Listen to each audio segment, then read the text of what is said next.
Hello everyone. In this video, we're going to dive into client feedback and the pivotal role it plays into building a successful business. We will both dive into the importance of the client feedback itself and explore some techniques for both collecting and turning it into actionable items that can move your organization forward. For simplicity, I have broken down this video into 3 sections. First, why client feedback is important and its impact on your business. Second, how and where you can collect client feedback. And most importantly, third, what to do with all the information when it's been collected. With that being said, let's dive right in. Why client feedback is important and its impact on your business. Firstly, feedback is a massive opportunity for improvement within your organization. Clients offer valuable insights into your product, service, and overall experience, pointing out areas that can be refined for enhancing your offering. Understanding customer satisfaction is pivotal for fostering loyalty. Happy customers create a robust and satisfied customer base, and decoding what pleases them allows you to replicate those positive experiences seamlessly. This goes the same for negative feedback, and addressing negative feedback is equally crucial. It's a valuable gift that highlights areas needing attention to make the entire client journey better. In addition, if you can incorporate a timely resolution for any given client, it not only tackles immediate concerns, but also underscores your commitment to customer satisfaction, which goes a long way in the eyes of the client. Knowing what clients love about your business also provides a competitive edge, allowing you to emphasize strengths in the market and stand out from competition. And actively seeking and incorporating feedback builds trust. Clients appreciate businesses that listen and respond to their needs, fostering a strong relationship based on mutual understanding. Innovation is also a natural byproduct of client feedback. Their suggestions can ignite creative ideas, leading to the development of new products or services which better align with their needs, which can help you adapt in an evolving market. It serves as a pulse check and enables you to adjust strategies and offerings to stay relevant in the ever-changing landscape. Lastly, positive feedback isn't just valuable internally, it's excellent marketing material. Testimonials and review become powerful tools attracting new clients and establishing your business's credibility through real experience. In essence, client feedback can act as a guide, providing direction, aiding innovation, and keeps your finger on the pulse of how your business is doing in the eyes of clients. How and where you can collect client feedback. The optimal approach to collecting client feedback is contingent on a variety of factors, including the nature of your business, your clientele, and the context of your interactions. Here are several tried and true methods that are both effective and commonly employed. Surveys. First and foremost, create online surveys with targeted questions to gather specific feedback. Tools like Google Forms, SurveyMonkey, or Typeform make it easy to design and distribute surveys. Keep them short to encourage participation, and as I explained near the end of this video, you may even want to consider compensating staff to collect. The information is that important. Feedback forms. Similarly, using feedback forms on your website, within your digital product itself, or in a physical location is equally as important. Whatever you choose, make them easily accessible and user-friendly. Email requests. Sending personalized email requests for feedback is as easy as just asking your clients in an email. This approach is effective for gathering detailed feedback, especially after a specific interaction like onboarding or transaction itself. Be sure to let them know to expect it during their interaction and express gratitude for their time in advance. Customer interviews. This is by far my most favorite method and make mandatory in all my organizations. Conduct one-on-one interviews with clients. While they do not need to be long, this can provide in-depth insights and allow for a more personal connection. This method is particularly useful for businesses with a smaller client base, but if you can make it a permanent part of your client journey, it works equally as well for larger organizations. To expand on this a bit further, there is nothing more important for me than a win or a loss interview. I make sure that someone is responsible for having a short 5-minute conversation with every new client immediately after they purchase, so we can learn things like how they heard about us, what convinced them to sign up, and what are they most excited about. all incredibly valuable information to our marketing and sales efforts. Similarly, we do the same with loss interviews, talking to every client that is leaving our services.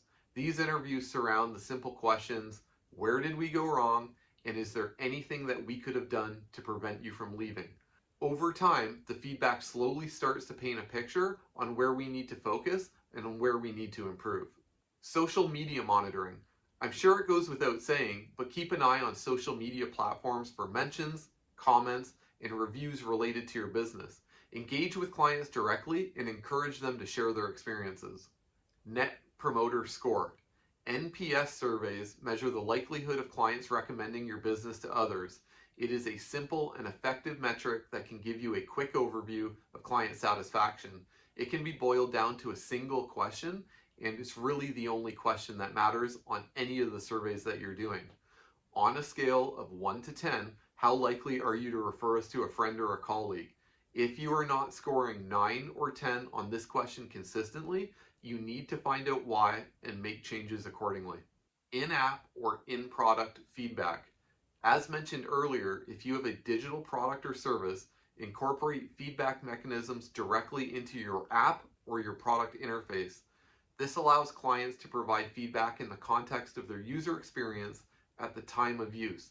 This is critical for the development cycle of any product, and your product and engineering team will thank you for it.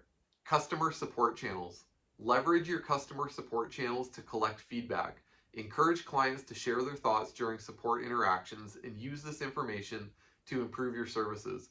If you have any sort of chat or ticketing system for your clients to interact with your team, these should be recorded and bucketed into common themes to identify trends or areas for improvement. In any of the methods mentioned, remember, make the feedback process as easy and as convenient as possible for your clients. Offer incentives such as discounts or exclusive content to encourage participation if you can. Additionally, show appreciation for their feedback and communicate how it will be used to enhance their experience with your business. What to do with all the information when it's been collected. Okay, so we've covered why the feedback is important, and we talked about how you can collect the information. Now let's talk about how to use it. Client feedback is information provided by your clients about their experience with your products, services, and overall interactions with your business. While it can be in the form of comments, reviews, surveys, or direct communication, now is all about the critical step of turning it into actionable tasks that will improve your business. This is how we do that. Firstly, collect and organize. Gather all feedback from various sources such as customer surveys, online reviews, social media comments, or direct emails. Organize the feedback directly to identify common themes or recurring issues. You will want to bucket the results by theme, and during this process, the larger issues or opportunities will organically present themselves by coming up more often than lesser issues or opportunities. You will also want to listen actively. Pay attention to both positive and negative feedback. Actively listening to what clients are saying allows you to understand their perspectives and concerns. In my personal experience, the negative feedback has the most value, and you will really want to listen to the negative feedback and make a conscious effort not to dismiss. Prioritize issues. Not all feedback requires immediate attention, so don't let this turn into a firefight and try and solve everything at the same time. Prioritize issues based on their impact on customer satisfaction and your business goals. I strongly suggest to choose 2, maybe 3 items that have your team focus on, and do not move on until fully resolved or solutions implemented. Respond promptly. Acknowledge feedback promptly, especially if it's negative. Let clients know that you appreciate their input and you are taking steps to address their concerns. This shows responsiveness and a commitment to customer satisfaction. Implement changes. Use feedback as a roadmap for improvement. As mentioned several times already, if there is a specific subject, suggestion, or criticism coming up often, consider how you can implement changes to address them. Continuous improvement based on client input is key to success and moving your business forward. As an aside here, choosing what to work on is probably one of the most underestimated skills any business leader can have. If you want to hear about how I tackle this in my business, check out my video called My Number One Rule, How I Grew My Business. Next, Celebrate successes. Positive feedback isn't just for boosting morale, it's an opportunity to identify and celebrate what your business is doing well. Use positive feedback to reinforce and promote aspects that resonate with your clients. Use this as a tool internally as often as you can until your team lives and breathes it. Feedback loops. Ensure that one person is accountable for it happening regularly. Sharing what the client loves and doesn't care for and any issues that they're facing is important for all aspects of the company, from marketing to sales to service to product and engineering. All areas of the business will benefit from the client feedback. Monitor trends. Look for trends or patterns in the feedback over time. This is another reason why feedback should be reported and shared internally on a scheduled basis. Monitoring trends helps you anticipate issues before they become widespread and allows for proactive problem solving. Lastly, iterate and improve. Use client feedback as a continuous improvement tool. Regularly revisit your products, services, and processes, and based on the insights gained from client experiences. This includes your internal process of collecting and analyzing the client feedback itself. In summary, client feedback is a dynamic tool that, when used properly, can drive positive change, enhance customer satisfaction, and contribute to the overall success of your business. I hope this video gave you something to think about, and if you found it insightful, you should check out my ebook. I put the link in the description below. It covers the first 10 things I would address when helping an organization guide through or plan for a growth phase in their startup. Lastly, if you like content like this, please subscribe so you don't miss any videos in the future. Thanks again for watching.